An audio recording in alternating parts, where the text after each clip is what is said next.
इस प्लेलिस्ट में हम बच्चों एनसीईआरटी एक्सरसाइज 7.9 को डिस्कस करने वाले हैं, जिसमें हम समझेंगे डेफिनेट इंटीग्रल क्या होता है, निश्चित समाकलन क्या होता है। तो प्यारे बच्चों, जब हम किसी फलन का समाकलन किन्हीं दो निश्चित सीमाओं के लिए करते हैं, तब वो निश्चित समाकलन कहलाता है, डेफिनेट इंटीग्रल कहलाता है। ठीक है। अगर हम किसी फंक्शन का इंटीग्रेशन टू लिमिट के बिटवीन करते हैं, तब वो जो है डेफिनेट इंटीग्रल कहलाता है, तब वो डेफिनेट इंटीग्रेशन कहलाता है। ठीक है। अभी तक हमारे जितने भी हम लोग ने समाकलन देख रखे हैं, वो क्या था, इनडेफिनेट इंटीग्रल था, अनिश्चित समाकलन होता था। लेकिन अगर हम किसी फंक्शन को किन्हीं दो निश्चित सीमाओं के बिटवीन इंटीग्रेट करें, तब वो डेफिनेट इंटीग्रेशन कहलाता है, डेफिनेट इंटीग्रल कहलाता है। और डिफरेंट डेफिनेट इंटीग्रल में जो है सी ऐड नहीं किया जाता है, क्योंकि सी आपका कैंसिल आउट हो जाता है। आइए क्वेश्चन से समझते हैं डेफिनेट इंटीग्रल के क्वेश्चन हमको कैसे सॉल्व करने रहेंगे। ठीक है। आपको ये बेटा देखिए, ये आपका क्या है, ये आपका इनडेफिनेट इंटीग्रेशन है। लेकिन अगर इसी में हम टू लिमिट को अप्लाई कर दे, जैसे 1 to 2, अब ये आपका डेफिनेट इंटीग्रल हो जाएगा, निश्चित समाकलन हो जाएगा। अगर आपको डेफिनेट इंटीग्रेशन करना है, डेफिनेट इंटीग्रल करना है, तो उसका आप जैसे आप इंडेफिनेट इंटीग्रल करते थे, ठीक है, आपको क्या करना है, इस लिमिट को थोड़ी देर के लिए फॉरगेटिंग कर लेना है, भूल जाना है कि यहाँ पे लिमिट भी है। इस लिमिट को भूल जाइए, लिमिट को आप क्लोज कर लीजिए, लिमिट को ऐसे आप क्लोज कर लीजिए, और जैसे आप इंडेफिनेट इंटीग्रेशन करते आए हैं उसी तरीके से कर दीजिए। अब x का आप इंटीग्रेशन जानते हैं, x का इंटीग्रेशन आप क्या जानते हैं, x स्क्वायर अपॉन 2, सॉरी हाँ, x square upon 2 plus c ये जानते हैं। और इंडेफिनेट इंटीग्रेशन करके जो ये लिमिट्स हैं, लार्ज ब्रैकेट लगाइए, लार्ज ब्रैकेट के राइट कॉर्नर पर ये जो लिमिट है 1 to 2 उसको लिख दीजिए। ठीक है।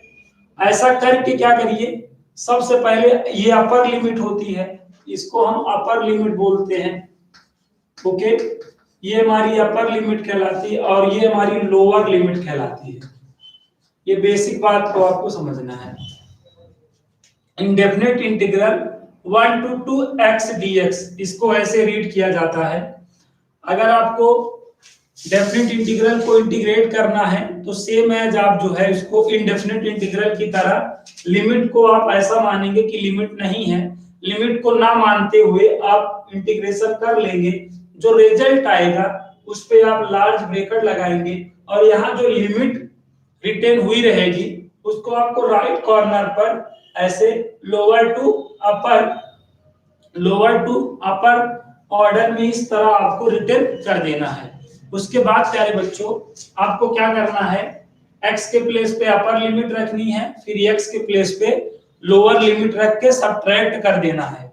अब यहाँ पे x के प्लेस पे क्या रखा जाएगा, अपर लिमिट मतलब 2 रखा जाएगा, तो यहाँ पे 2 की पावर 2 अपॉन 2 प्लस c हो जाएगा, माइनस जब लोअर लिमिट रखने लगोगे तो माइनस लगाओगे और फिर ब्रैकेट लगाओगे। अब यहाँ पर रखोगे, x की जगह आप रखोगे तो 1 का स्क्वायर अपॉन 2 प्लस c हो जाएगा। अब यहाँ पे एक 2 से 2 कट गया, 2 प्लस c, और ये -1/2 माइनस c, प्लस c से माइनस c कैंसिल आउट हो गया, 2 - 1/2। ठीक है। और इसको सॉल्व करेंगे तो ये 2 2 जा 4 -1/2 3/2 आएगा। तो प्यारे बच्चों, इस तरीके से हमें डेफिनेट इंटीग्रल्स के क्वेश्चंस करने होते हैं, निश्चित समाकलन के क्वेश्चंस करने होते हैं। उम्मीद करता हूं ये क्वेश्चन आपको समझ में आया होगा। जब किसी फंक्शन को हम किन्हीं दो लिमिट के बिटवीन इंटीग्रेट करें, तब हम उसे डेफिनेट इंटीग्रल बोलते हैं, निश्चित समाकलन बोलते हैं। इस बात को समझिएगा। और ये जो डेफिनेट इंटीग्रल होता है, ये area under the curve represent करता है, area under the curve represent करता है, एरिया अंडर द कर्व। ये बेटा क्षेत्रफल को, ठीक है, दिए गए कर्व के क्षेत्रफल को रिप्रेजेंट करता है, ठीक है, कर्व के एरिया को रिप्रेजेंट करता है। ये जो डेफिनेट इंटीग्रल आप ये देख रहे हैं, ये जो रिजल्ट आया है 3/2, किसी न किसी कर्व का क्या है, एरिया है। क्या है, एरिया है। इस बात को हम विधिवत ढंग से एनसीईआरटी एक्सरसाइज 7.8 में समझेंगे और उसके बाद तुरंत एप्लीकेशन आप जो है इंटीग्रल का स्टार्टिंग होगा, ठीक है। हम 7.8 तुरंत पढ़ने के बाद एप्लीकेशन आप इंटीग्रल्स पढ़ेंगे। इसीलिए प्यारे बच्चों मैं जो है 7.9, 7.10 और विविध प्रश्नावली के बाद में 7.8 पढ़ाता हूं, क्योंकि उसको पढ़ाते ही, उसको पढ़ाए तुरंत हम आपको एप्लीकेशन ऑफ इंटीग्रल्स की स्टार्टिंग कर देंगे, को पढ़ा देंगे। इसीलिए प्यारे बच्चों हमारे ऑर्डर में वो 7.8, 7.9 और 7.10 और मिसलिनियस एक्सरसाइज के बाद आता है, क्योंकि उसको पढ़ाने की तुरंत बाद हम एप्लीकेशन ऑफ इंटीग्रल्स पढ़ाने लगते हैं, ठीक है। इसी वजह से प्यारे बच्चों उसको अभी तक हमने नहीं पढ़ाया है। उसको हम जब एप्लीकेशन ऑफ इंटीग्रल्स पढ़ाने लगेंगे तो पहले आपको 7.8 पढ़ाएंगे, देन हम एप्लीकेशन ऑफ इंटीग्रल्स आपको बताएंगे। उम्मीद करता हूं ये क्वेश्चन आप समझ गए होंगे। बेसिक बात आप जान गए होंगे कि ये जो डेफिनेट इंटीग्रल होता है, एरिया अंडर द कर्व हमें टेल करता है। तो डेफिनेट इंटीग्रल करने पे जो आंसर आए रहते हैं तो कोई ना कोई कर्व के एरिया रहता है, कोई ना कोई कर्व का एरिया रहता है, क्षेत्रफल रहता है। उम्मीद करता हूं यहां तक की बात आप लोगों ने समझ लिया होगा। आइए और एक दो क्वेश्चन हम देखते हैं तो हमें और अच्छे से इन क्वेश्चनों पे अंडरस्टैंडिंग बनेगी। अब यहाँ पे ध्यान से समझिएगा, अगला क्वेश्चन आपको बताने चल रहे हैं। तो अगले क्वेश्चन में हमें क्या करना है बच्चों, चलिए एक्सरसाइज से स्टार्ट करते हैं। एक्सरसाइज से प्रैक्टिस बनाने का प्रयास करते हैं। तो यहाँ पर बेटा हमारा जो 7.9 का जो पहला क्वेश्चन है वो क्या है, -1 to +1 x + 1 dx, ये क्वेश्चन है। इसको हमें इंटीग्रेट करना है बच्चों, का हमें समाकलन करना है। इसे रीड कैसे किया जाता है, पढ़ा कैसे जाता है ना, the integral of x + 1 dx -1 to 2, ऐसे करके इसे पढ़ा जाता है, रीड किया जाता है। तो मैंने कहा डेफिनेट इंटीग्रल का कोई भी क्वेश्चन आप करने लगो तो उसको आप जैसे इंडेफिनेट इंटीग्रल के क्वेश्चन करते थे सिंपली आप वैसे सॉल्व करिए। जब वो आ जाए, जो आंसर आ जाए उसमें आपको -1 to +1 राइट कॉर्नर पर लिख देना होता है। अभी आप ये इमेजिन करिए कि लिमिट है ही नहीं, बिना लिमिट का कैसे सॉल्व होता था। ये अगर लिमिट नहीं रहता था तो जैसे सॉल्व होता था वही रूल से आपको सॉल्व करना है। तो उस रूल से आप सॉल्व करेंगे तो x का x² हो जाता था और 1 का x हो जाता था, ये आंसर आया, ठीक है। +c भी कर लेना होता था, याद करो। तो अब इस आंसर पे क्या करना है बच्चों, स्क्वायर ब्रैकेट लगाना है, जिसको लार्ज ब्रैकेट बोलते हैं। लार्ज ब्रैकेट लगाकर ये जो हमारी लिमिट्स है इसको राइट कॉर्नर पर -1 to +1 lower to upper order में इस तरह रिटेन कर देना है। उसके बाद क्या करना होता है बच्चों, x के प्लेस पे अपर लिमिट की वैल्यू रखनी होती है। तो यहाँ पे x के प्लेस पे आपको अपर लिमिट की वैल्यू रखनी है, तो रखिए। तो यहाँ पर 1 का ² हो जाएगा और यहाँ पे 1 हो जाएगा +c, ये तो अपर लिमिट की वैल्यू रख दिया। फिर यहाँ पे माइनस लगाइएगा, फिर लोअर लिमिट की वैल्यू रखिएगा।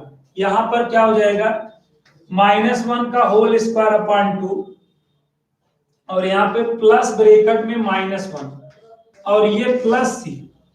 अब यहाँ पे देखिएगा इसका 1/2 आ जाएगा और ये 1 +c। यहाँ पे आप देखिए -1 का whole square plus 1/2 plus -1 +c। ध्यान से समझिएगा, 1/2 + 1 +c, open the bracket, -1/2 +1 -c। तो यहाँ पे देखिएगा प्लस सी से माइनस सी और प्लस 1/2 से माइनस 1/2 कैंसिल हो गया, रिमेनिंग क्या हुआ 1 और 1, तो इसको आप ऐड कर लेंगे तो 2 आ जाएगा। तो आपका बेटा आंसर आ गया 1 अप, ये 2 आ गया। ये 2 मैं कह रहा हूं ये definite integral area under the curve represent करता है। तो ये जो 2 है किसी न किसी कर्व का क्या आया है, एरिया आया है। इस बात को आप जानते रहिए, समझते रहिए। उम्मीद करता हूं ये क्वेश्चन भी आपको समझ में आ गया होगा। और प्यारे बच्चों, इसमें सी ऐड नहीं किया जाता है, डेफिनेट इंटीग्रल में सी का कोई इफेक्ट नहीं पड़ता है। क्यों नहीं पड़ता है, क्यों सी इसमें ऐड नहीं किया जाता है? क्योंकि ऐसे आप हमेशा करोगे, अपर लिमिट करोगे माइनस लोअर लिमिट करोगे, तो यहां से प्लस सी और यहां से माइनस सी होके हमेशा कट ही जाता है। प्लस सी से माइनस सी हमेशा कट ही जाता है। इसलिए प्यारे बच्चों यहाँ पर सी ऐड करना जरूरी नहीं है, आप ऐड करो चाहे ना करो। तो अपनी आदत बना लो, अब क्वेश्चनों में हम सी ऐड नहीं किया करेंगे क्योंकि कैंसिल आउट हो ही जाना होता है, इसलिए हमें सी ऐड नहीं करना है। इस बात को आप समझ जाइए। अब आइए अगले क्वेश्चन को समझते हैं, और अगला क्वेश्चन क्या है देखते हैं। सेकंड वाला क्वेश्चन देखते हैं। सेकंड वाला क्वेश्चन है integral of 1/x dx from 2 to 3, from 2 to 3। इस क्वेश्चन को हमें प्यारे बच्चों क्या करना है, इंटीग्रेट करना है। आइए इस क्वेश्चन को देख लेते हैं। तो हम कह रहे हैं लिमिट को भूल जाइए, लिमिट को आप भूल जाइए, लिमिट को भूल जाइए। 1/x का क्या होता है, आई नो आप सभी लोगों को पता होगा, log x। ठीक है, तो 1/x का इंटीग्रेशन क्या होता है, log x। अब log x पे क्या लगा लीजिए, स्क्वायर ब्रैकेट। स्क्वायर ब्रैकेट लगाकर राइट कॉर्नर पर ये जो लिमिट है लोअर टू अपर ऑर्डर में रिटेन कर दीजिए। रिटेन करके यहाँ पे x के प्लेस पे अपर वाला रखिए, फिर माइनस लगाइए और लोअर वाला रखिए। ऐसा कर दिए तो यहां पर फार्मूला बन गया है log m minus log n का, यहां पर फार्मूला बन गया जो कि log m/n होता है। तो यहां m की वैल्यू 3 है और n की वैल्यू 2 है। तो इसे प्यारे बच्चों log 3/2 रिटेन करा जा सकता है। ये हमारा क्या हो गया, आंसर हो गया, उत्तर हो गया। उम्मीद करता हूं सेकंड वाला क्वेश्चन भी आप समझ गए होंगे। अब आइए देखते हैं अगले क्वेश्चन को, क्वेश्चन नंबर 3 को देखते हैं और समझने का प्रयास करते हैं। क्वेश्चन नंबर 3, ध्यान दीजिएगा। क्वेश्चन नंबर 3 बहुत ही प्यारा क्वेश्चन है और थोड़ा सा बड़ा भी है। Question number 3, the integral of 4x³ minus 5x² plus 6x plus 9 और यहां पर dx, यहां पे ब्रैकेट लगा दो और लिमिट क्या है प्यारे बच्चों 1 to 2 है। देखिए इस क्वेश्चन को हम कैसे लगाएंगे, इस टाइप के जो भी क्वेश्चन आ जाए बेटा, पहले आप क्या करिए, बगैर लिमिट का इसे रिटर्न कर लीजिए। बगैर लिमिट का रिटर्न करके जैसे आप सिंपली सॉल्व करते थे वैसे सॉल्व कर लीजिए। विदाउट इसको लिमिट में लिख लीजिए, विदाउट लिमिट में लिख कर इसको सॉल्व कर लीजिए। अब इसको सॉल्व करना आता है, देखिए इंटीग्रेशन से ये कंबाइंड है ना, ज्वाइंट है, तो इसको ब्रेक करना पड़ेगा। इंटीग्रेशन में ब्रेक करेंगे, लाइक इस तरह आप ब्रेक करते आए हैं, तो इस तरीके से आप यहां पर ब्रेक करेंगे। ध्यान दीजिएगा, मैंने कहा कोई भी क्वेश्चन आ जाए तो बगैर लिमिट का उसको इस तरह रिटेन करके ब्रेक कर लीजिए। अब यहाँ पे 4 बाहर हो जाएगा, ध्यान से समझिएगा। यहां 5 बाहर हो जाएगा, और यहाँ पे 6 बाहर हो जाएगा और यहाँ पे 9 बाहर हो जाएगा।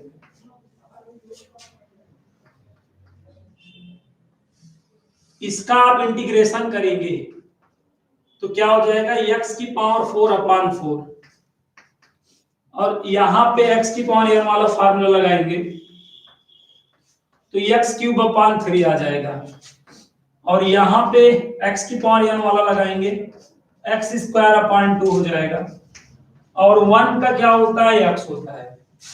कैंसिल आउट कर दीजिए, 2 तिहाई 6, 4 से 4 कट गया। जोड़ जबरदस्ती मत करिए। x की power 4 minus 5/3 x³ plus 3x² plus 9x।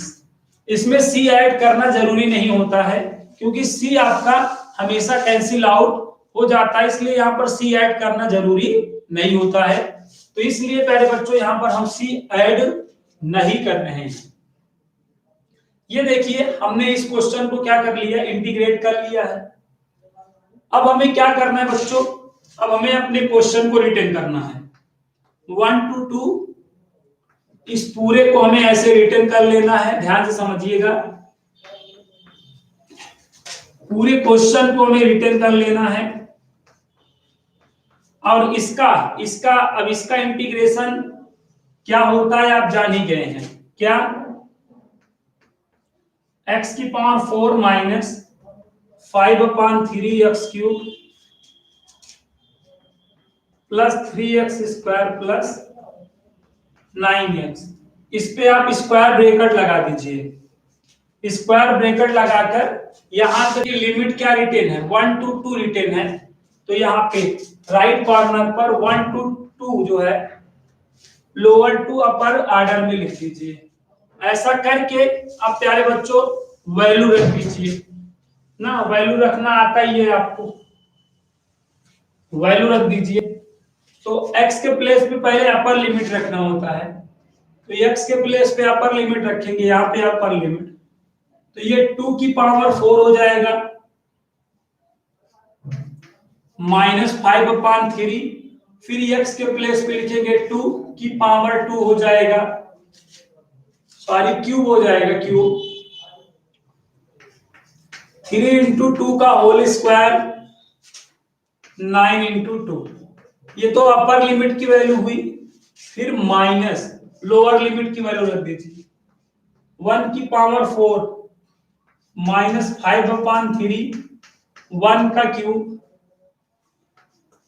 3 into 1/1 के यहाँ पे करली ब्रैकेट लगा दीजिए, ज्यादा बेटर पड़ेगा। और ये 9 into 1। उम्मीद करता हूं ये स्टेप भी आपने समझ लिया होगा। अब यहाँ पे 2 की पावर 4 का मतलब 16, 5/3 2 की पावर 3 का मतलब 8, 2 की पावर 2 का मतलब 4 और 9 दूनी 18, 1 की पावर 4 का मतलब 1 और 1 क्यूब का 1 ही होगा, मल्टीप्लाई होगा माइनस 5/3। 1 का स्क्वायर 1 ही होता है प्लस 3 और ये आपका 9। यहां देखिएगा क्या हो जाएगा 16, ये आपका 24, 8×5 40, 40/3 हो जाएगा, 4 तिहाई 12 प्लस 18। यहां देखिए 1 और 3 4 हो गया, 9 और 4 13, 13 माइनस 5/3 हो जाएगा। अब यहाँ पे 16 और 12 या 12 और 18 देखिए, दो इसको दे दीजिए 20, ये 30, 30 और 16 कितना हो जाएगा 40, 46, 46 माइनस 40/3। यहाँ एलसीएम ले लीजिए, अपान 1 है, 1 और 3 का एलसीएम 3, 13 तिया 39 माइनस 5, यहाँ पे /1 कर दीजिए। 1 और 3 का एलसीएम 3 लीजिए, 46 तिया हो जाएगा, 3 छंग 18 हासिल 1, 3 चौक 12 1 13 माइनस ही। अब यहाँ पे 39 में 5 घटा देंगे, ठीक है, 39 में 5 घटा देंगे, 34/3 हो जाएगा।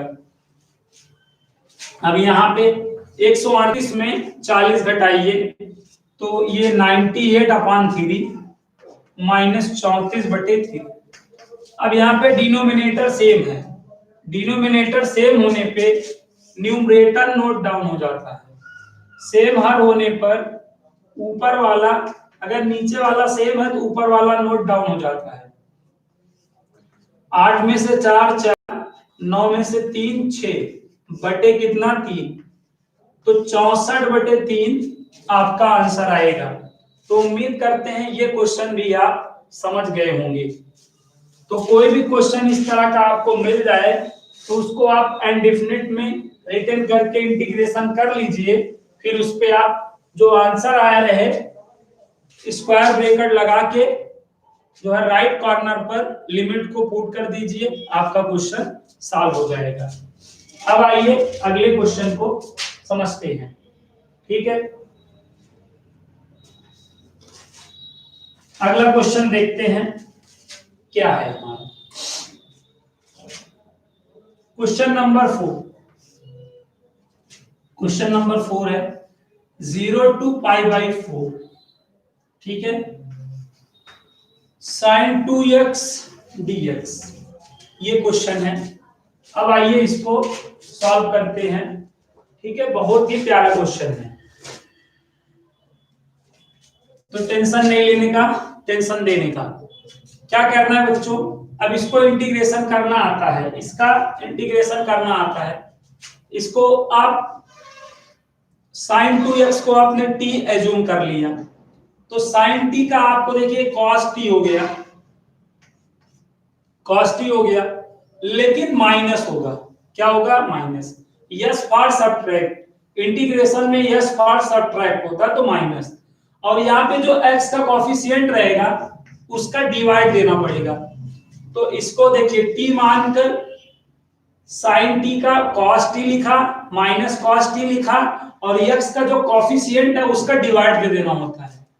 अब यही आंसर आएगा बच्चों। अब इस पे क्या करना है, आपको स्क्वायर ब्रैकेट लगा लेना है, और यहाँ पे जो लिमिट्स दी गई हैं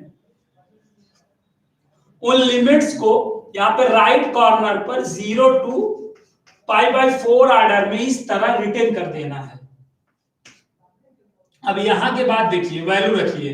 अब यहाँ पे आप अपर लिमिट की वैल्यू रखेंगे, अपर लिमिट की वैल्यू रखिए x के प्लेस पर, अपर लिमिट की वैल्यू रखेंगे x के प्लेस पर 2 into π/4 हो जाएगा, सरकारी माइनस। ठीक है, सरकारी माइनस लगाइए, फिर लोअर लिमिट की वैल्यू रखिए -1/2 cos 2 into 0। ध्यान से समझिएगा, 2 1 जा 2, 2 2 जा 4, -1/2 cos π/2 हो जाएगा। ये -1/2, ये cos 0 हो जाएगा, cos 0 डिग्री हो जाएगा। -1/2 cos π/2 cos 90, cos 90 की वैल्यू क्या होता है, 0 होता है, माइनस, और cos 0 का वैल्यू 1 होता है। ये माइनस प्लस 1/2। तो यस बच्चों, तो इसका आंसर क्या आएगा, इस क्वेश्चन का आंसर क्या आएगा, 1/2 आएगा। उम्मीद करता हूं ये क्वेश्चन आप समझ गए होंगे। यस बच्चों, इसको इंटीग्रेट करना आपको आई नो आता होगा किस तरह करना होता है। अब आइए आगे बढ़ते हैं और अगले क्वेश्चन को समझते हैं। तो अब अगला क्वेश्चन समझते हैं। तो अगला क्वेश्चन भी बहुत ही प्यारा क्वेश्चन है, बहुत ही महत्वपूर्ण क्वेश्चन है, और अगला क्वेश्चन है हमारा 0 to π/2, question number 5। Question number 5 0 to π/2 cos 2x dx। Yes बेटा, अब यहां पे आपको 2x से दिक्कत है, 2x को आपने t लेट कर लिया, t एज्यूम कर लिया। जब आपने t एज्यूम कर लिया तो आपको क्या वाच होगा, cos t, और cos t का प्यारे बच्चों sin t, t जो x का कॉफिशिएंट होता है उसका डिवाइड कर देना होता है। ठीक है, ये डायरेक्टली बेटा जो है, डायरेक्टली जो है इंटीग्रेशन करने का तरीका होता है, डायरेक्ट वाला मेथड। इसको आप t एज्यूम करके इंटीग्रेशन करो और उसके बाद x का जो कोफिशिएंट हो उसका डिवाइड कर दो, ऐसा कर दो, ये आंसर आया। और इस पे आपको क्या करना है, इस पे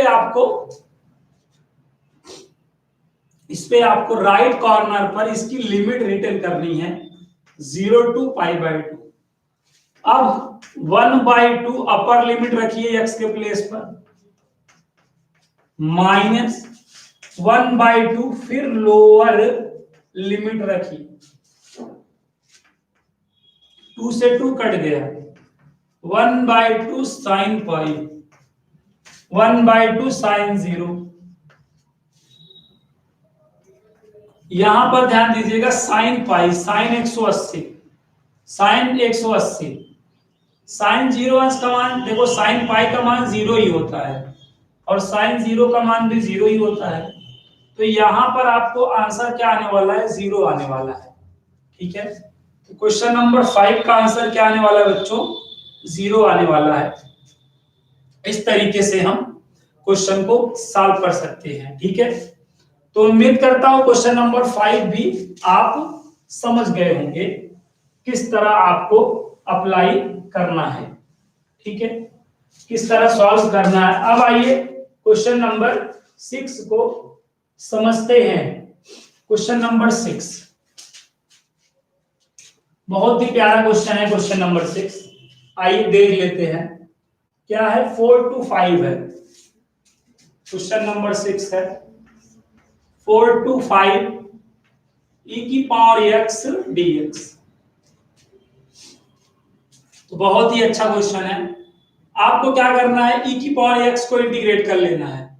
e की पावर x का ही इंटीग्रेशन सबसे अच्छा इंटीग्रेशन होता है। e की पावर x का इंटीग्रेशन e की पावर x ही होता है। और उस पे आप क्या करिए, 4 to 5 रिटर्न कर दीजिए। अपर लिमिट की वैल्यू रखिए, माइनस लगाइए और लोअर लिमिट की वैल्यू रख दीजिए। अब यहां पर अगर आप देखें तो e की पावर 4 कॉमन है, e माइनस 1, ये आपका आंसर आएगा, उत्तर आएगा क्वेश्चन नंबर 6 में। उम्मीद करता हूं क्वेश्चन नंबर 6 भी आप समझ गए होंगे। अब आइए क्वेश्चन नंबर 7 को समझते हैं। तो क्वेश्चन नंबर 7 भी बहुत ही अच्छा क्वेश्चन है, π/6 to π/4। क्वेश्चन नंबर 7 है 0 to π/4, 0 to π/4 tan x है। ये क्वेश्चन नंबर 7 है, अच्छा क्वेश्चन है, देखिएगा। अब tan x का इंटीग्रेशन आपको पता ही है ना, क्या, log sec x, log sec x, square bracket apply कर लीजिए और 0 to π/4 राइट कॉर्नर पर लिमिट्स को राइट कर दीजिए। अब वैल्यू रखिए, log sec π/4 हो जाएगा माइनस log sec 0 हो जाएगा। sec π/4 मतलब cos π/4, cos π/4 क्या होता है, 1/√2 होता है। इस वजह से sec π/4 केवल √2 होगा। sec 0 मतलब cos 0, cos 0 1 होता है, इसलिए sec 0 भी क्या होगा, 1 होगा। और log 1 की वैल्यू क्या होती है, जो बनाया हूं, 0 होती है। तो यहां पर आपका आंसर आ गया log √2 आ गया क्वेश्चन नंबर 7 में। उम्मीद करते हैं क्वेश्चन नंबर 7 भी आप समझ गए होंगे, आपको समझ में आ गया होगा। अब आइए क्वेश्चन नंबर 8 को समझते हैं। क्वेश्चन नंबर 8 है हमारा π/6 to π/4। यस बच्चों, क्वेश्चन नंबर 8 है π/6 to π/4 cosec x dx। एक बार क्वेश्चन को चेक कर लीजिएगा। ठीक है, π/4 to π/6 to π/4 cosec x dx है, सही है क्वेश्चन। अब आपको इसको इंटीग्रेट करना है, इसका आपको डेफिनेट इंटीग्रेशन करना है।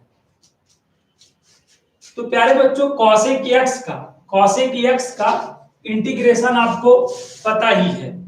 cosec x के आप दो इंटीग्रेशन पढ़े हैं, ठीक है। तो चाहे जो लगा दें, चाहे tan वाला लगा दें, चाहे वैसे मतलब cosec और cot वाला लगा दें, तो आपको जो अच्छे से याद हो आप वो वाला यहाँ पर अप्लाई कर सकते हैं। अगर आप देखिए, अगर आपको cosec x का फार्मूला tan वाला याद हो तो tan वाला भी लगा सकते हैं, ठीक है। जनरली log ये वाला आपको याद होगा cosec x, ठीक है, माइनस cot x, ये वाला फार्मूला आपको याद होगा।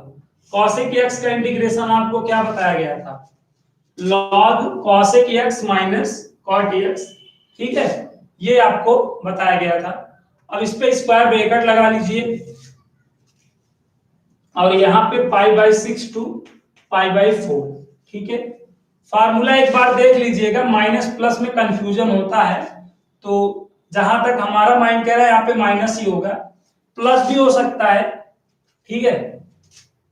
आप देख लीजिएगा, फार्मूला थोड़ा सा डाउटफुल है, तो हम फार्मूला चेक कर ले रहे हैं पहले, तो थोड़ा सा सही रहेगा।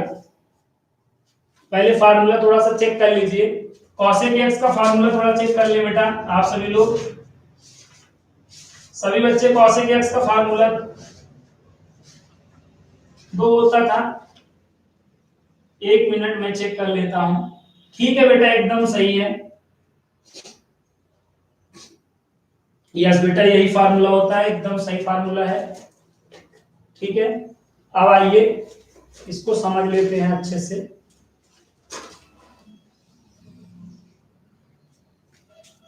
फार्मूला बेटा सही है। अब अपर लिमिट की वैल्यू रख दीजिए, log cosec π/4 minus cot π/4, upper limit हो गया,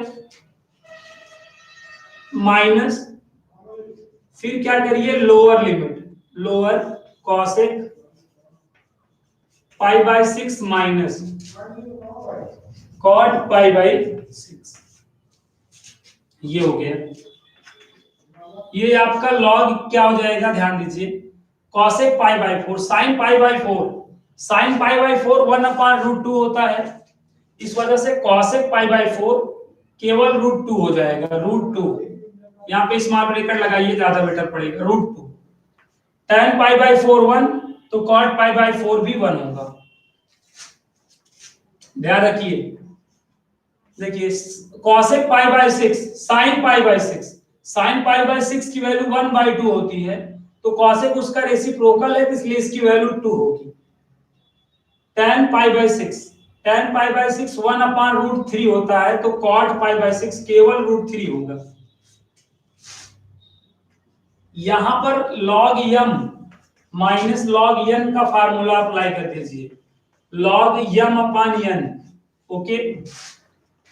तो ये क्या हो जाएगा, log √2 - 1/2 - √3, तो ये आपका क्या हो जाएगा, आंसर हो जाएगा, उत्तर हो जाएगा। आई होप यहां तक क्वेश्चन नंबर 8 भी आप लोगों को समझ में आ गया होगा। अब आइए अगले क्वेश्चन को समझते हैं, नेक्स्ट वाले क्वेश्चन को समझते हैं।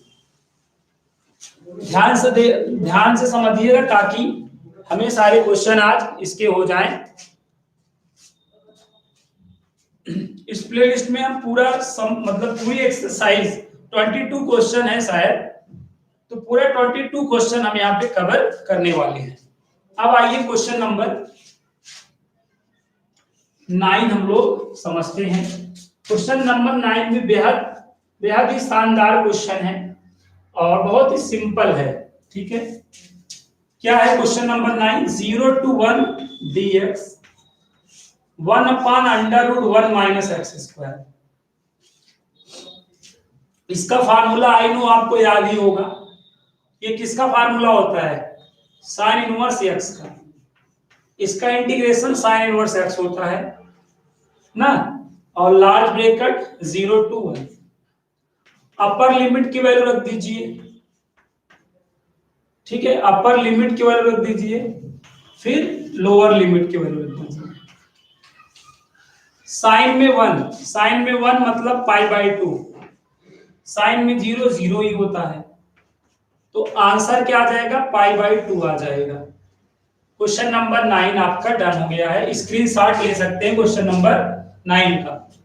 अब आइए अगले क्वेश्चन को समझते हैं, ठीक है। क्वेश्चन नंबर 10 समझते हैं। क्वेश्चन नंबर 10 भी बहुत ही मजेदार क्वेश्चन है और सिंपल क्वेश्चन है। क्या है, 0 to 1 dx upon 1 plus x square, और इसका इंटीग्रेशन क्या होता है, आई नो, आपको पता होगा, tan इनवर्स x। इस पे आप स्क्वायर ब्रैकेट लगाइए और 0 to 1 यहां पे रिटर्न कर दीजिए। अपर लिमिट की वैल्यू फिर लोअर लिमिट की वैल्यू रखिए। tan 1 की वैल्यू π/4 और tan 0 का मान 0, तो आंसर आ गया π/4। इस क्वेश्चन का भी आप स्क्रीनशॉट ले सकते हैं या आप कर लेंगे, इतना सिंपल है। अब आइए क्वेश्चन नंबर 11 को समझते हैं। क्वेश्चन नंबर 11 भी बहुत ही शानदार क्वेश्चन है, बहुत ही प्यारा क्वेश्चन है और इजी है। 2 to 3 dx अपॉन क्या है, एक्स स्क्वायर माइनस 1 है, एक्स स्क्वायर माइनस 1 है। आइए इस क्वेश्चन को हम समझने का प्रयास करते हैं, सॉल्व करने का प्रयास करते हैं। यस बच्चों, तो यहां पर ये वाला फार्मूला लगाना पड़ेगा आपको, अगर याद हो तो मैंने कहा था चिरकुट वाला फार्मूला यहां पे लगाना पड़ेगा। ये integration dx upon x square minus a square वाला लगाना पड़ेगा, जो 1/2a लॉग चिरकुट है, तो चिरकुट अपन करेगा x माइनस ए अपॉन x प्लस ए, याद करो, ठीक है। पार्शियल फ्रैक्शन में हम लोग ने ये फार्मूला पढ़ा था, ठीक है। तो ये फार्मूला आपको यहाँ पर यूज कर देना है।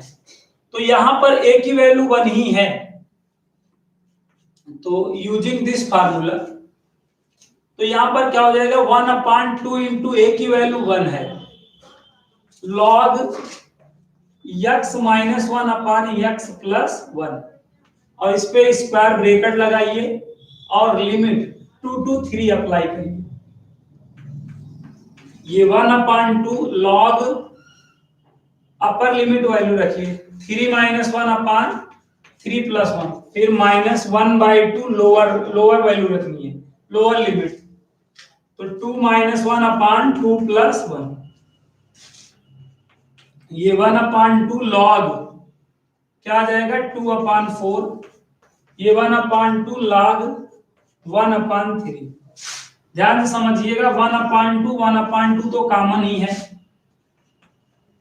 2 1 जा 2 2 2 जा 4, तो यहाँ पे log 1/2, 1/2 कॉमन ले लिया, log 1/2 माइनस log 1/2 आएगा, ये अपॉन 2 और 1 3 हो जाएगा, सॉरी यहाँ पे 3 हो जाएगा। यहाँ पे log m minus log n वाला कॉन्सेप्ट लगा देना है, log m अपॉन n वाला, ठीक है, ये आप कॉन्सेप्ट लगा देंगे। 1/2 log m 1/2 है और n 1/3 है, तो ये 1/2 log पलटवार करेगा, ये log 3/2 हो जाएगा। तो ये प्यारे बच्चों आपका आंसर आ गया। इस क्वेश्चन का आप स्क्रीनशॉट ले सकते हैं। चलिए अब आइए अगले क्वेश्चन को समझते हैं, ठीक है। इस प्लेलिस्ट में हम कंप्लीट एनसीईआरटी एक्सरसाइज 7.9 को सॉल्व करने वाले हैं। रिदम बनाए रखिए ताकि आज इस एक्सरसाइज का श्री गणेश हम कर दें। चलिएगा अगला क्वेश्चन देखिएगा, बहुत ही प्यारा क्वेश्चन है और बहुत ही शानदार क्वेश्चन है, बहुत ही महत्वपूर्ण क्वेश्चन। 0 to π/2 और यहां पर है cos² x dx। अब cos स्क्वायर x मिले, sin स्क्वायर x मिले, tan स्क्वायर x मिले या cot स्क्वायर x मिले, तो इसको एक अलग तरीके से ही सॉल्व करना आपको मैंने बताया था। कैसे? आपको मैंने बताया था कि भाई अगर cos स्क्वायर x, ये किसका फार्मूला होगा? cos स्क्वायर x किसका फार्मूला होता है? तो देखिए अगर 1 प्लस cos 2x करेंगे तो हमें क्या मिलता है? 2 cos स्क्वायर x, और यहां से हमें cos स्क्वायर x का फार्मूला फाइंड आउट करना होता है 1/2 1 प्लस cos 2x। भाई यहाँ पे लिमिट ना रहे cos स्क्वायर x dx को सॉल्व करना आप जानते हो, इसी तरीके तो सॉल्व किए थे, वीडियो अभी भी पड़ा है, जाके आप देख सकते हैं cos स्क्वायर x को इंटीग्रेट करने का तरीका। तो प्यारे बच्चों, जहां पर cos स्क्वायर x है क्या रिटेन करा जा सकता है? 1/2 ब्रैकेट में 1 प्लस cos 2x, 0 to 2 अंदर मल्टीप्लाई कर दीजिए, 1/2 cos 2x dx। इसको बेटा ऐसे ब्रेक कर सकते हैं, यूं आप ब्रेक कर दीजिए इसको, यूं ब्रेक करके भी आप क्वेश्चनों को सॉल्व कर सकते हैं, इस बात को आप जानते रहिए। अब ये 1/2 कांस्टेंट है, बाहर हो जाएगा, यहां 1 बचेगा। ऐसे यहां पे भी 1/2 को बाहर कर लीजिए, 0 to 2 cos 2x। ठीक है, 1 का क्या होता है आई नो, आपको पता है 1 का x, और यहाँ पे 0 to 2, क्या समझिएगा 1/2। अब ये cos है तो sin 2x हो जाएगा, बट x के कोएफिशिएंट का यहाँ पे डिवाइड करना पड़ेगा। अगर x होता तो कोई दिक्कत ही नहीं थी, और 0 to 2। अब वैल्यू रख दीजिए, आ जाएगा आंसर।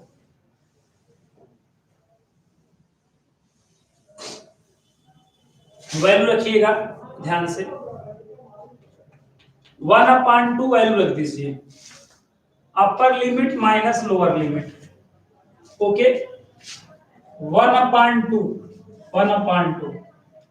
1/2 साइन 2 into 2 हो जाएगा माइनस, ठीक है, माइनस 1/2 साइन 2 into 0, तो यहां पे 1/2 into 2 हो जाएगा 1/2 साइन 4 साइन 0, साइन 0 आप जान ही रहे हैं 0 होता है, ये 2 से 2 कैंसिल, ये 1 ऐसे मल्टीप्लाई करेंगे 1/4 साइन 4 हो जाएगा। साइन 0 का मान 0 होता है तो ये पूरे को 0 कर देगा, तो ये आंसर आएगा। उम्मीद करते हैं ये क्वेश्चन भी आप समझ गए होंगे, ओके। तो इस तरह प्यारे बच्चों क्वेश्चन को हमें सॉल्व करना था ना। क्वेश्चन नंबर 12 में थोड़ी सी गड़बड़ी हुई है, यहाँ पे जो लिमिट है प्यारे बच्चों, लिमिट हमने गलत रख दी है। लिमिट यहाँ पे 0 to π/2 थी, यहाँ पे 0 to π/2 थी, तो ये लिमिट हमें यहाँ पे 0 to π/2 रखना है। सॉरी, हमने 0 to 2 रख दिया था, तो लिमिट क्या है देखिए, 0 to π/2 है, तो आपको ये रखना है। तो 1/2 अपर x के प्लेस पे अपर लिमिट रखिए, फिर 1/2 लोअर लिमिट रखिए, फिर ऐसे यहां पर रखिए 1/2 sine 2 into π/2 minus 1/2 sine 2 into 0, ये π/4 और ये 0 ही हो जाएगा, डोंट राइट, ये भी 0 हो जाएगा, मत लिखिए, 1/4 और ये 2 से 2 कट जाएगा, साइन पाई की भी वैल्यू 0 ही होती है, इसकी वैल्यू 0 होती है, तो ये भी आंसर यहां पर आंसर आपको क्या मिलेगा 5/4। तो जैसे आपने cos स्क्वायर x को सॉल्व किया वैसे ही आप sin स्क्वायर x को सॉल्व करेंगे। तो ये क्वेश्चन आप खुद से सॉल्व करिएगा, ठीक है, और 101% आपको करना आ गया होगा। नहीं आया है वीडियो को पॉज करके फिर से देखिए, आ जाएगा। अब आइए अगला क्वेश्चन समझते हैं। अगला क्वेश्चन बहुत ही मजेदार क्वेश्चन है, क्वेश्चन नंबर 30। बहुत ही मजेदार क्वेश्चन है, देखिएगा और ध्यान से समझिएगा। 2 to 3 क्वेश्चन नंबर 12 शायद, क्वेश्चन नंबर क्या है देख लेते हैं। क्वेश्चन नंबर 13, क्वेश्चन नंबर 13 बहुत ही मजेदार क्वेश्चन है। Question number 13, 2 to 3 x upon x square plus 1 dx, ये क्वेश्चन है, ठीक है। तो देखिए आपको करना क्या है बच्चों, आप इसको अभी बगैर लिमिट का, मतलब बगैर लिमिट का लिख लीजिए, विदाउट लिमिट लिख लीजिए। विदाउट लिमिट इसको जैसे सॉल्व करना जानते थे वैसे कर लो, ठीक है। विदाउट लिमिट जैसे सॉल्व करना जानते थे वैसे सॉल्व कर लो। तो विदाउट लिमिट अगर इसको सॉल्व करोगे तो x स्क्वायर प्लस 1 को आपको t मानना पड़ेगा, और x स्क्वायर का क्या हो जाता है 2x, बाकी 1 का तो 0 ही हो जाता है, और t का यहाँ पे dt अपॉन dx, ठीक है। और यहां पर देखिए क्या हो जाएगा 2x dx बराबर dt। ध्यान से समझिएगा, x dx equal to 1/2 dt। अब यहां पे ध्यान दीजिए, x dx के प्लेस पे क्या रिटर्न करा जा सकता है, यहाँ पे x dx की जगह तो हम 1/2 dt लिख सकते हैं, और नीचे क्या हो गया 1/t, 1/t, और यहां पर 1/2 dt। 1/2 को बाहर कर लेंगे, 1/t dt, और 1/t का इंटीग्रेशन क्या होता है, आई नो हम सभी लोगों को पता है, log t, log t किसे माना गया था यहां देख लो, तो 1/t log x square plus 1 ना, यहां तक आ गया। अब आप अपना पूरा होल क्वेश्चन लिखिए, 2 to 3 x upon x square plus 1 dx। अब इसका इंटीग्रेशन तो आप जान ही रहे हैं, क्या 1/2 log x स्क्वायर प्लस 1, और यहां पर स्क्वायर ब्रेकेट 2 to 3 कर दीजिए। अब वैल्यू रख दीजिए। उम्मीद करते हैं यहां तक की बात आपको समझ में आ गई होगी। अब वैल्यू रखिए, अपर लिमिट की वैल्यू x के प्लेस पे रखिए, तो 3 का स्क्वायर प्लस 1 हो जाएगा, -1/2 लोअर लिमिट की वैल्यू रखिए, 2 का स्क्वायर प्लस 1 हो जाएगा, 1/2 log 3 का स्क्वायर 9 होता है प्लस 1, 1/2 2 का स्क्वायर 4 होता है प्लस 1, 1/2 log ये 10 हो जाएगा, -1/2 log ये 5 हो जाएगा। तो यहां पर आप देखिए 1/2 कॉमन कर लेना है, log 10 minus log 5, log m minus log n यहाँ पे लगाना है, log m minus log n, तो log ये m अपान n ऐसा हो जाएगा, 5 2 10, तो 1/2 log 2, ये आपका आंसर आ गया। उम्मीद करते हैं ये क्वेश्चन आप समझ गए होंगे। आइए अगले क्वेश्चन को समझते हैं बगैर टाइम वेस्ट किए हुए। अब आइए अगले क्वेश्चन को समझते हैं, क्वेश्चन नंबर 14 को। क्वेश्चन नंबर 14 भी ऐसे ही है ना, ध्यान से देखिएगा। Question number 14, 0 to 1 2x plus 3 5x square plus 1 है। तो क्वेश्चन नंबर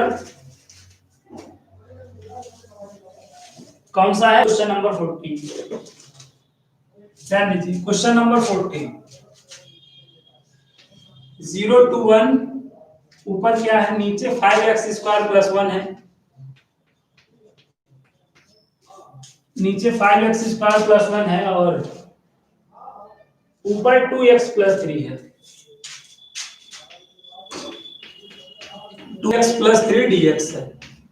आइए इस क्वेश्चन को हम लोग समझने का प्रयास करते हैं। तो इसके प्रीवियस वाला क्वेश्चन हमने जैसे लगाया क्वेश्चन नंबर 13, वैसे ही ये क्वेश्चन भी लगेगा, सॉल्व होगा। आइए देख लेते हैं। तो एक काम करिए, बगैर इसको विदाउट पहले लिमिट लिख लीजिए, इसको बिना विदाउट लिमिट लिख लीजिए, विदाउट लिमिट ऐसे लिख लीजिए। लिख लिए। अब आप क्या करिए, लेट कर लीजिए। ठीक है, पहली बात तो इसे अलग कर लेना है, अलग कर देना है, इसको अलग कर दीजिए। तो 2x अपान ये 5x square plus 1 dx plus 3 अपान यहां पर देखिए 5x स्क्वायर प्लस 1 dx ना। और यहां पर देखिए बच्चों, करना क्या है, इसको आपको यहाँ पे इसको लेट करना पड़ेगा, बाकी इसका तो इंटीग्रेशन हो ही जाएगा। यहां पर ध्यान से समझिएगा ताकि आपको आ जाए। यहां पर इसको t मानना पड़ेगा, ठीक है, और यहां पे 5 को कॉमन ले सकते हैं आप। तो ये क्वेश्चन बड़ा है थोड़ा सा, आप घबराइएगा मत, ठीक है। इसको पहले एक एक करते हैं।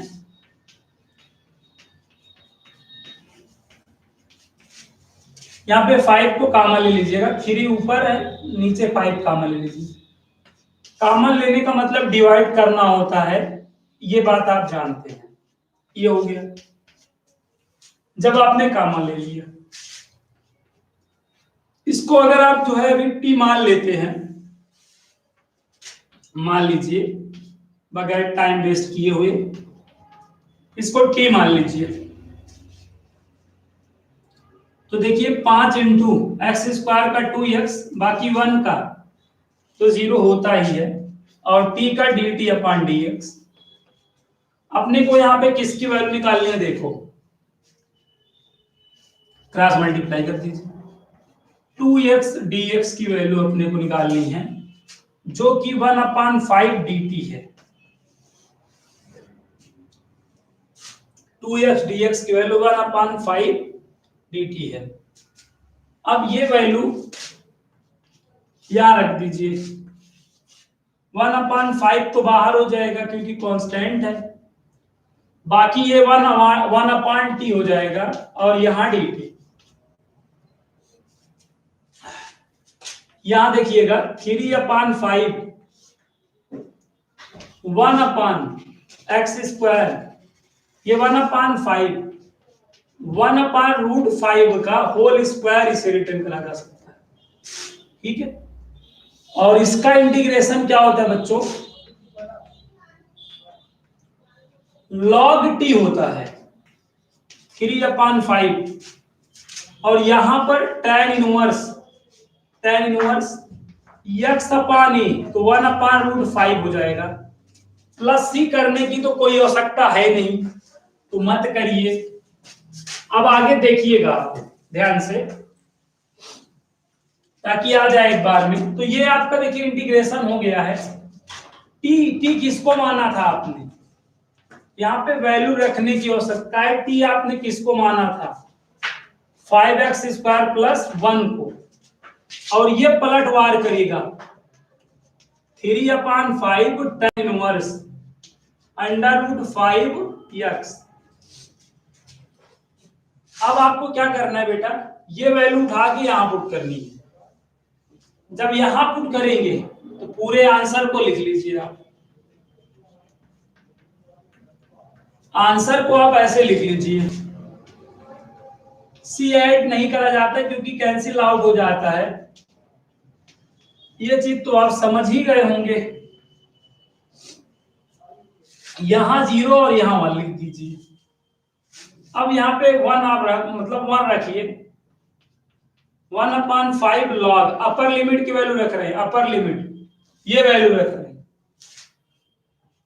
1 का स्क्वायर 1 होता है, 5 का मल्टीप्लाई होगा, 5 + 1 हो जाएगा। 3/5 tan इनवर्स, x की वैल्यू 1 है, √5 आएगा केवल। लोअर लिमिट, जब लोअर लिमिट रखेंगे सर 1/5 लॉग, यहाँ पे यहाँ देखिए 0 है तो ये पूरे को 0 कर देगा, केवल log 1। और यहाँ 0 रखेंगे तो tan इनवर्स 0, tan 0 की वैल्यू 0 ही होती है, सो ये तो 0 हो जाना है। डोंट राइट, मत लिखो। यहां पर देखो 1/5 log 5 और 1 6 हो जाएगा। 3/5 tan इनवर्स √5, log 1 की वैल्यू 0 होती है तो इस पूरे को 0 कर देगा। Don't write. तो ये आंसर है बच्चों। आई होप ये क्वेश्चन भी आप समझ गए होंगे किस तरह आपको सॉल्व करना है। ठीक है, तो आई होप आप कर लेंगे।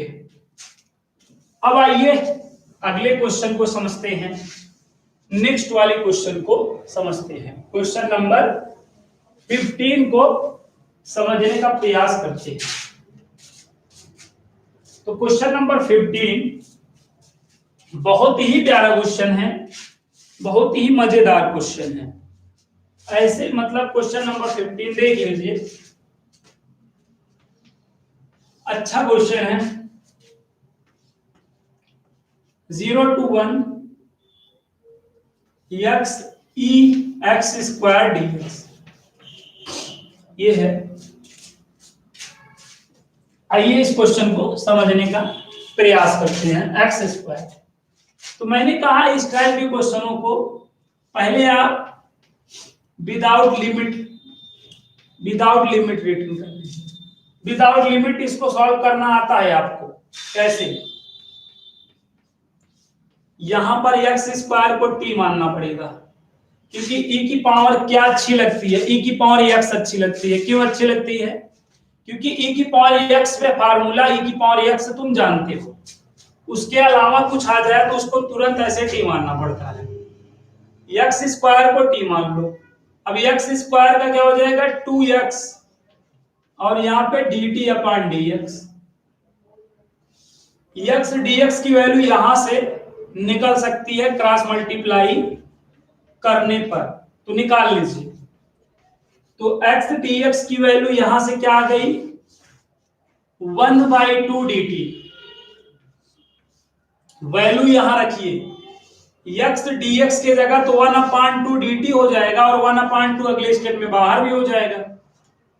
बाकी t और यहां पर t dt। e की पावर t का क्या होता है बच्चों? e की पावर t होता है। t आपने किसको माना था बच्चों? यहां देखिए x², तो इसका इंटीग्रेशन आ गया कि नहीं? अब इस इंटीग्रेशन को यहां लिख दीजिए 1/2 e की पावर x², और यहां पे लार्ज ब्रैकेट स्क्वायर ब्रैकेट लगा के लिमिट को रिटर्न कर दीजिए ऐसे। अपर लिमिट की वैल्यू रखिए x के प्लेस यहां पर, तो 1 का स्क्वायर -1/2 0 का स्क्वायर, तो 1 का स्क्वायर तो 1 ही आएगा, और यहां पे 0 1/2 e, और e की पावर 0 की वैल्यू 1 होती है 1, तो 1/2 कॉमन ले लो e-1, ये आपका आंसर आएगा क्वेश्चन नंबर 15।